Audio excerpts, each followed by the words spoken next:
Baiklah, sebelumnya Assalamualaikum warahmatullahi wabarakatuh.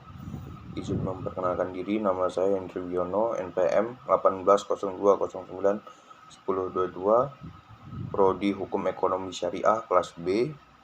Baiklah, saya di sini akan menerangkan jurnal mengenai hukum pasar modal dan tanggung jawab sosial. 1. Aspek-aspek hukum yang harus diperhatikan dalam penanaman modal asing di Indonesia.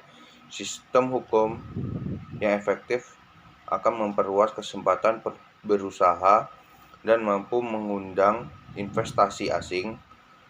Sebaliknya, pengalaman penunjukan hukum yang tidak efektif telah menyebabkan kehancuran ekonomi Asia yang pada awalnya disebut sebagai keajaiban hukum sangat berpengaruh terhadap perkembangan penanaman modal dalam suatu negara.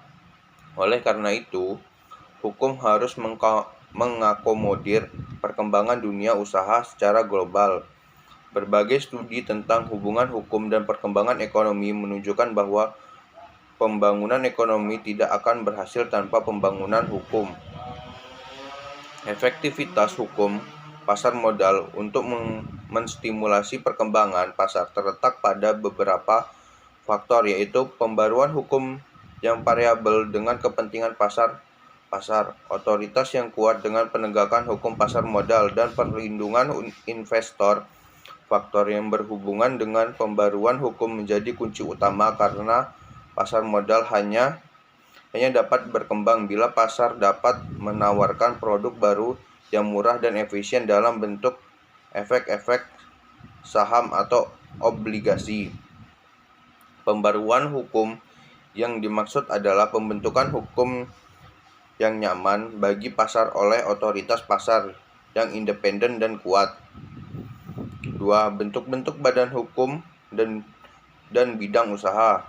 Bentuk badan usaha bagi penanaman modal di Indonesia (bentuk berdasarkan ketentuan Pasal 5 Undang-Undang Nomor 25 Tahun 2007) adalah sebagai berikut.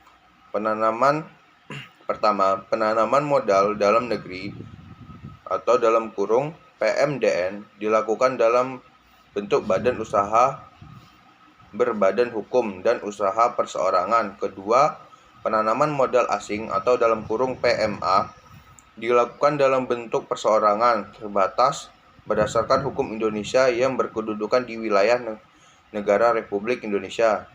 Dan ketiga, penanaman modal dalam negeri atau (PMDN) yang penanaman modal asing (PMA) yang berbentuk perseorangan terbatas (PT) dilakukan dengan pengambilan bagian saham dan pada saat pendirian perseorangan terbatas membeli saham atau melakukan cara lain sesuai dengan ketentuan peraturan perundang-undangan. 3. Bentuk kerjasama. Bentuk kerjasama usaha yang dimungkinkan dapat dilakukan dalam rangka kegiatan penanaman modal asing. Di antaranya adalah sebagai berikut. Penanaman joint venture merupakan usaha kerjasama yang dilakukan antara penanam modal asing dengan penanam modal nasional berdasarkan suatu perjanjian atau kontrak. Pada dasarnya, perusahaan joint venture didirikan atas adanya perjanjian antara investor asing dan nasional. 4.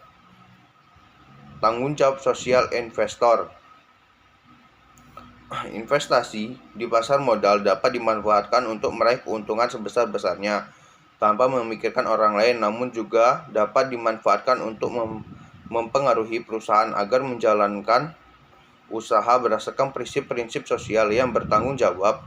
Pendekatan investasi yang disebut terakhir ini atau dikenal dengan istilah social responsible investment atau (SRI) dapat pada akhirnya bukan saja menyehatkan perekonomian secara keseluruhan, namun juga menjaga keberlangsungan sumber-sumber daya alam. Social responsible investing juga dikenal sebagai social conscious atau etika investasi yang menggambarkan strategi investasi yang berusaha menekankan pada dua hal, yaitu mencari keuntungan yang sebesar-besarnya dalam waktu sesingkat-singkatnya dan prinsip sosial. 5. Pendekatan Social Responsible Investing. Beberapa pendekatan SRI yang umum digunakan adalah negatif atau screening approach, di mana investor menghindari untuk berinvestasi pada perusahaan yang bergerak di industri-industri tertentu seperti dan positive approach, di mana investor mentargetkan untuk berinvestasi pada perusahaan yang menaruh kriteria tertentu. 6. Dasar hukum sosial responsible investing di Indonesia. Penanaman modal mempunyai arti yang sangat penting bagi pembangunan ekonomi Indonesia. Untuk meningkatkan hal tersebut, salah satu upaya adalah penetapan Undang-Undang Nomor 25 Tahun 2007 tentang penanaman modal. Oleh karena itu, dengan adanya undang-undang diharapkan menjadi sumber hukum bagi teknis pelaksanaan penanaman modal baik luar dan dalam negeri. Baiklah, sekian penjelasan dari saya. Saya akhiri. Wassalamualaikum warahmatullahi wabarakatuh.